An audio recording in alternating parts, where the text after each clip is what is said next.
Hey, what's up, you guys? Welcome to the video. Today we're going to be discussing the ultimate workout plan for skinny guys who are trying to pack on as much size as possible, as quickly as possible. This is going to be the most optimal training plan for you skinny guys out there. But before we get into that, my name is Noah. I'm the founder of Get Her Done Fitness, and I've made it my mission to help all the young men get the body and confidence they've always wanted.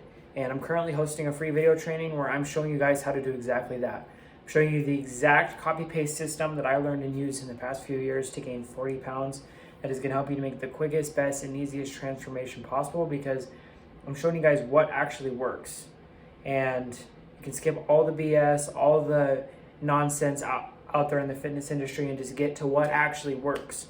So like I said, if you want the quickest, best, and easiest transformation possible, go down below and click that first link to watch that free video training. You guys are not going to regret it. Let's get into the meat and beans of this video. So like I said, today we're going to be discussing the optimal training split for skinny guys. This is going to be the thing that is going to get you as jacked as possible, as big as possible, as quickly as possible. And so keep in mind that there's a million different training splits you could do, but in my personal opinion, this is going to be the best one that is going to be the simplest and most straightforward. Okay? So what you are going to do is you are going to do push, pull, legs. That is going to be your split. And like I said, this could be a million different things, but this is what I think is going to work the best for you skinny guys, because it's going to allow you to get in the most amount of volume, okay?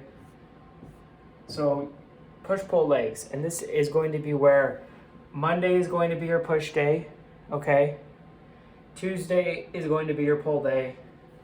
Wednesday is going to be your leg day, and then you're going to repeat that. And so your next push day is going to be on Thursday. And then your next pull day is going to be on Friday.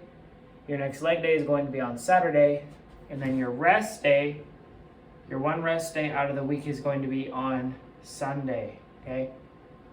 And so this is going to be how your split is going to be laid out. And like I said, there's a million different ways that you could do this, how you could structure your split that is still going to work perfectly fine. But if you guys want a copy-paste thing to just do right now, this is going to be the best thing for you. And like I said, push-pull legs is going to allow you to get in a lot of volume. That is the beauty of this split, because what this split allows you to do is it allows you to train as soon as you are fully recovered, right? So the second that you are fully recovered, you're already in the gym and you're training that muscle group again. You're not having any lag time in between those muscle groups where you could be training it, but you're not. Because you're training push on Monday, and then while your push muscles are recovering, you are doing pull and then legs. And then after pull day, while your pull muscles are recovering, you're doing legs and push. So just how it's set up, it allows you to get in that 72 hours of rest and recovery, so you can go really hard, train really hard, and fully recover, and go in and train again, okay? And then on each of these days, there's some very simple keys you have to follow. There isn't like one specific thing that you have to do on these days, but I want you to find one big lift that you like for each of these, okay? So this is just an example, but this is very common, okay? So on push day, your main lift might be bench press, okay? And that's pretty common. I would stick with that for the most part. Unless you have any issues with it, then you can maybe switch to something else like dumbbell bench press or incline press. But incline press is going to be more of your upper chest, and that will still suffice, but this is going to be the bread and butter of your push day. It's going to be bench press, okay? And then your pull day, your bread and butter is going to be some form of rows, some form of heavy rows or deadlift. But for those of you that are starting, I would say that deadlifting isn't necessarily required. You don't have to deadlift. You're not going to get any extra gains from deadlifting in terms of growing muscle. It's going to be more so about the gains that you're going to get in strength that's going to come from deadlift. So you can deadlift, but I would recommend, if you're just trying to gain muscle strength in general, that barbell rows are going to be your best option. So bent over barbell rows is going to be your best option. On leg day, your bread and butter is going to be some sort of heavy leg press movements. So whether that be squat or leg press, just something where you can go heavy and be safe about it. Obviously, don't go hurting yourself, but something where you can go heavy and you can progress. And that's what all of these is about. Every single one of these is all going to be about going heavy and progressing, okay? So these are going to be about getting stronger. You need to follow this key when it comes to these compound lifts. That's the whole point of your compound lifts in this split, in this plan, is that your main goal with these is going to be getting stronger. You're going to be trying to do more reps, be trying to do more weight with the same amount of reps. Like, you're just going to be getting stronger, you're going to be getting bigger in return. And so like I just said, you want to have one big compound lift for every day of your training split, right? But there is a little side note here. There's a little asterisk. That little asterisk is that you can only go heavy once per week on each of these. So only do heavy one time per week. So in other words, on all of these, you can only go heavy one time per week. So you can still do them every single day. So you can bench press every push day, Monday, Thursday. You can do your rows every pull day, every Tuesday and Friday. You can squat or you can leg press every Wednesday and every Saturday, but you have to, on one of those days, you can go heavy. On the other day, I would highly recommend that you go a little bit lighter, do more reps, do something a little bit different, go for more volume and not as much weight, because doing 6 compound lifts heavy every single week is going to wear down on your body in ways that is not going to be beneficial. And so go heavy once per week on these, but other than that, you can still do it, but you have to go a little bit lighter, okay? And so then the next thing is going to be the rest of your workout. So on your push days, find about 3 or so other exercises for each one of your push muscles, okay? And so, for example, you're bench pressing, that's your main compound lift, and then you're doing all the extra accessories to get everything else, right? And so you could go and do something to hit your upper chest, okay? So you could do some sort of upper chest movement.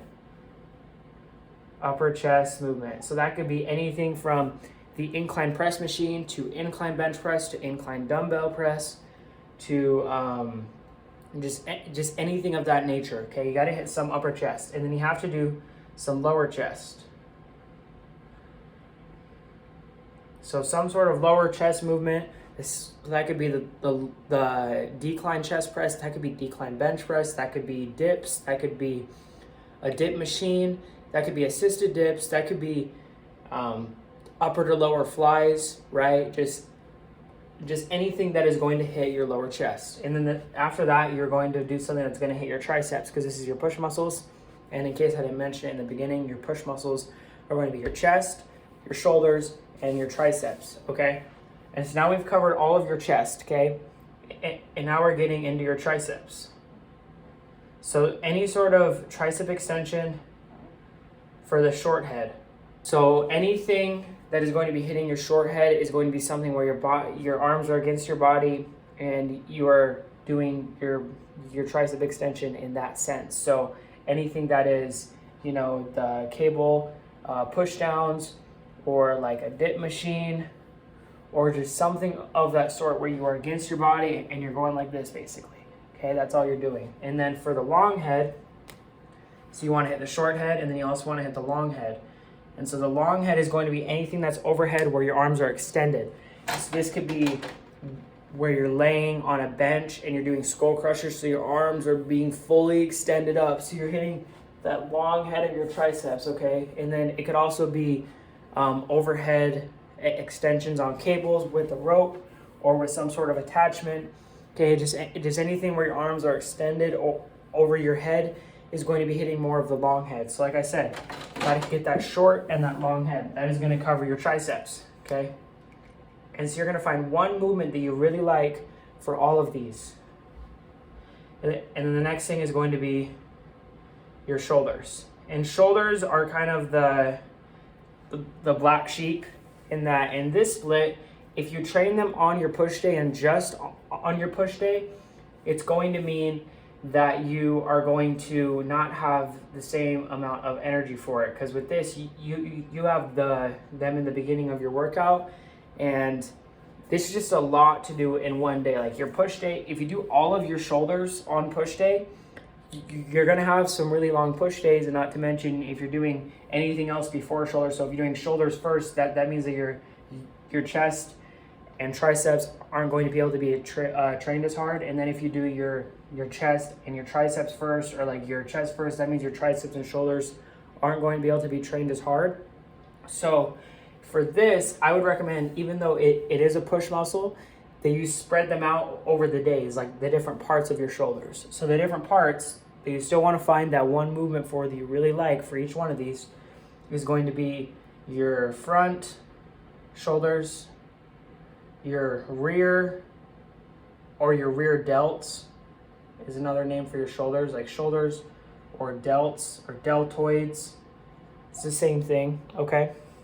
So front, rear, and then you're also gonna get one that is your compound lift. And so anything that is going vertically and you're pressing up is gonna be a shoulder compound lift. So you wanna do some sort of shoulder compound.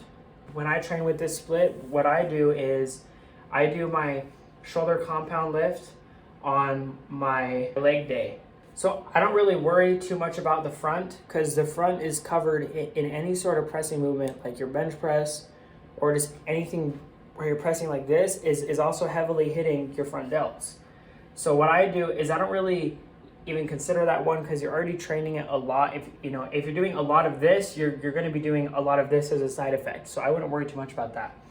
Okay, and then your rear delts, they're going to be part of your back in a sense. And so yes, they're part of your shoulders, but they're also part of your back. So when you're doing any sort of pulling movement, you're also going to be working your rear delts as a side effect. So what I do to simplify this is I add this to my pull day, okay? And then I do my shoulder compound on that day. And then on my push day, the only thing that I'll really add for them is going to be lateral raises. I'll just do lat raise. So lateral raises, where you're going like this, okay, or you're going like this, is going to be a very good lift for your shoulders, because if you just do a lot of volume, if you keep that good form, your shoulders back and stable, solid, and just do a ton of reps, you can even do lighter of weight until your shoulders are burning. Do that for 4 to 5 sets. That's going to be good for your shoulders on your push day. Okay, and so like I said, find one that you like for all of these different muscle parts, okay, and then you're going to train them with 3 to 5 sets. So all of these are going to be 3 to 5 sets. And then to simplify this even more, you can, or not to simplify it, to make it even shorter of a workout or to get in that much more work, you can add in supersets. Supersets are one of my favorite things in the gym, because you can train that much harder in that less amount of time. Because sure, you can go in and you can do your 3 to 5 sets and just have no rest, or like 30 seconds of rest in between, so you can have a shorter workout instead of like 2 to 3 minutes of rest in between your sets.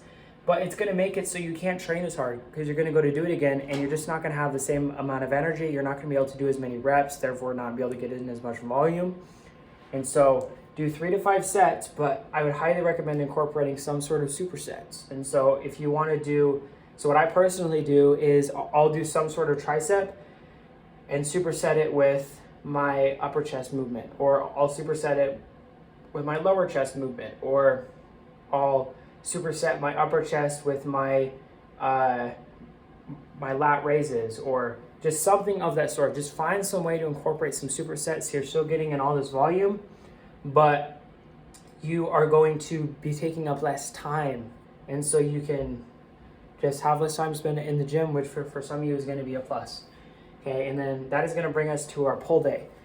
And so your pull day is going to be similar to this in like every single way, except for the fact that you are just going to have different exercises. So you're going to find one exercise you like for all the different parts of your back, and you're going to go hard, and you're going to do that 3 to 5 sets and incorporate supersets whenever you can. Okay, so if you have barbell rows or deadlift as your compound lift, that is going to come first. And I could go into all the details of the different parts of your back, but let's just keep it as simple as possible. Okay, so what I do is I find some sort of close grip horizontal movement. So that can be seated cable rows so anything where you are seated and you are doing a close grip, so you have a close grip handle, and you are doing rows. So some sort of close grip horizontal movement is going to get more of your mid back.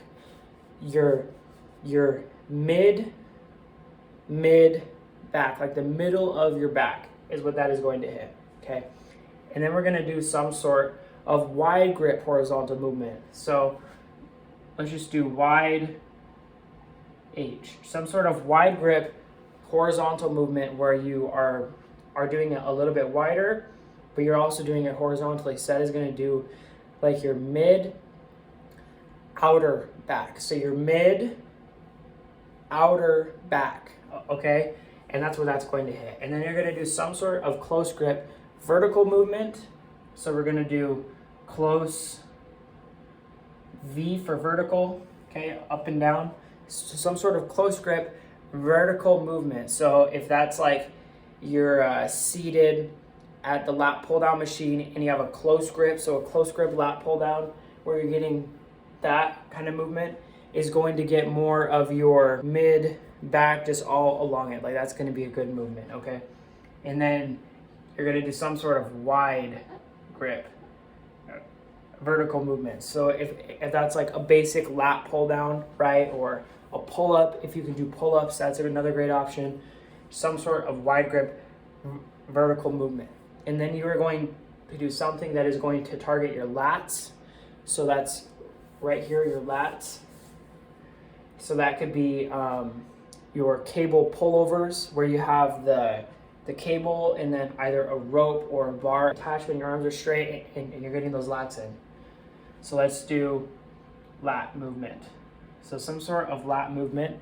And then the final thing is going to be some sort of unilateral movement. So I do some sort of unilateral where I'm only doing one side at a time, because in training your back, it can be very easy to have a bias on one side. For training anything, it can be very easy to have a bias on one side, but I've noticed, especially on my back, that I find that if I do a lot of just double-handed movements, that I'm not going to be getting the full amount of work for both sides, because I tend to have a bias to one side just a little bit. You know, I try to minimize it as much as possible, but doing the unilateral movements is going to help, because it's going to allow you to just focus on that one side. So what I do is some sort of seated row with one side, squeeze as hard as I can, and just do that for that 3 to 5 sets.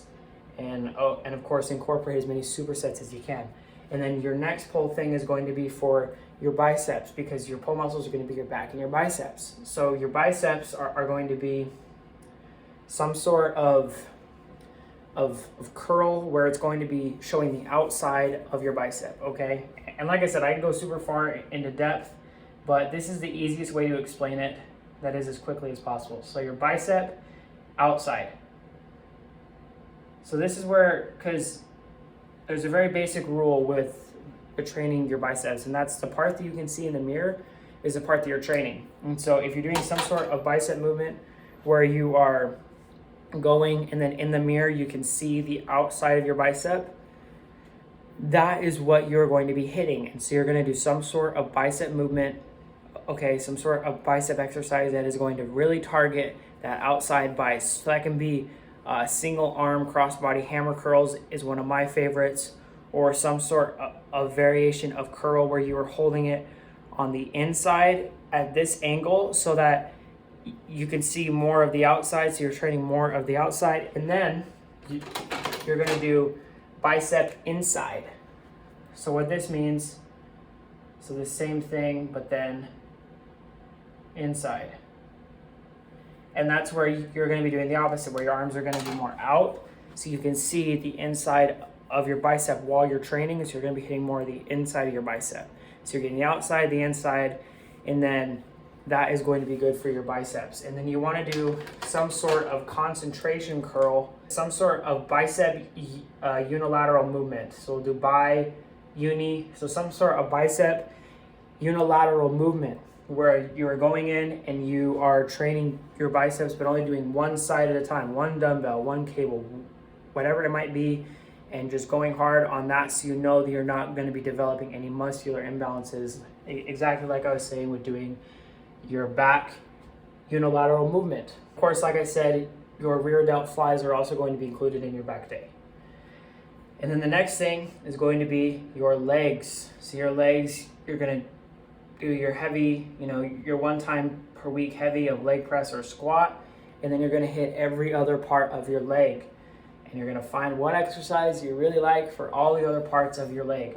And so this could be anything from, so we'll start with your quads. So your quads are going to be the front of your leg, okay? Your quads are going to, I would say the best one for your quads is going to be leg extension, but that's just me personally. Find something that hits your quads. So if you want to do the seated leg extension, that is a very, very common one, where you're sitting down and you're raising your legs up and you're squeezing at the top, and you can see your legs being worked, and you can go super hard on this, do a bunch of drop sets until you want to puke, and that's going to be good for your quads. And then you can even do a little bit of a bias for your inner and outer quad for different sets, so you can focus more on it. So if you want to focus more on one side, you turn your feet, in the machine, you turn your feet a little bit out for one set, then a little bit in for the next set, so you can get all of that in. And then the next thing is going to be your glutes. So for your glutes, you want to do something like hip thrust, or just something to really target your glutes and get that good squeeze in your glutes. And so something like hip thrust or anything like that is going to be good. And hip thrust is really the only one that comes to mind, because I'm trying to give you examples, but hip thrust is the only one that comes to mind. You're going to do something for your hamstrings. So I'll do ham for hamstrings. So something for your hamstrings. And my personal favorite with this is going to be 2 things. One is going to be the barbell Romanian deadlift. So the first one is going to be the Romanian deadlift. And the Romanian deadlift, or the stiff-legged deadlift, is basically where you're doing a deadlift, but you're not hinging at the knees. So your back is totally straight, your knees are locked in, you're just hinging at the hips and feeling that really, really good stretch in the back of your legs. And that's going to be really, really hitting your hamstrings. If you go hard on this and you do a lot of sets, you do like sets of 12 to failure, you're going to find you're going to get a crazy burn. But you also have to hit the other side of your hamstrings, because one function of your hamstrings is to hinge, and the other is the flexion of your knee, or basically to bring your leg back. Like imagine like a donkey kick, that's going to be the other movement of your hamstrings. So I would recommend the RDLs or the Romanian deadlifts, and then some sort of leg curl to get the other part of it. And then you're going to do something that is going to target kind of a lunge movement, and this is going to target like your outer glutes and some other finer muscles. So do some sort of lunge or split squat is going to target that part of your leg. And then of course, don't forget your shoulder compound lift. And then the next thing is going to be your calves. So any sort of calf raise should be good. And like I said, these rules need to apply to every single exercise that you pick for all these different days. You need to have the 3 to 5 sets where you're going heavy, you're going hard. And I would also recommend doing drop sets, because drop sets are where you're dropping the weight and you're doing more reps. And so you get in more volume, because you're lightening up the weights, you can do more. You're getting in more volume, you're training harder, you're going to be stronger next session, you're going to be bigger, right? Everything good is going to come from drop sets. You're going to do 3 to 5 sets on all of these, and incorporate supersets wherever you can. Do those drop sets, train hard, and of course, have fun and make some gains. I hope you guys found this information useful. If you never want to miss a new video, make sure to go down below and click that subscribe button. I'll catch you guys in the next one. Always remember to get her done.